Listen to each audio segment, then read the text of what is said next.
আজ আমি আপনাদেরকে রান্না করে দেখাবো কাঁঠালি কলা দিয়ে ট্যাংরা মাছের ঝোল। এটা আমাদের ওখানে কাঁঠালি কলা বলে। এটা বাড়ি থেকে নিয়ে আসছে, এটা বাড়ির গাছের করা, এটা ঘ্রেন মাছ। এখন রান্না করব কাঁঠালি কলা দিয়ে ট্যাংরা মাছ।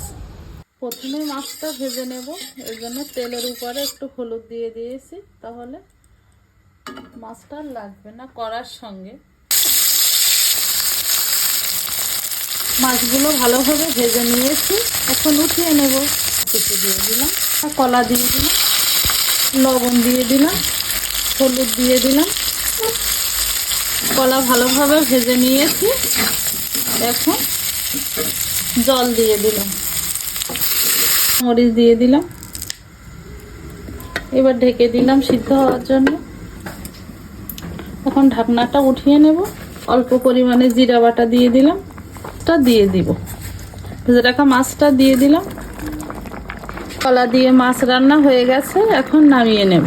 কাঁঠালি কলা দিয়ে ট্যাংরা মাছ রান্নাটা হয়ে গেছে, নামিয়ে নিয়েছি। কেমন হয়েছে কমেন্টে অবশ্যই জানাবেন, আর আমার ভিডিওটা যদি ভালো লাগে অবশ্যই শেয়ার করে দিবেন।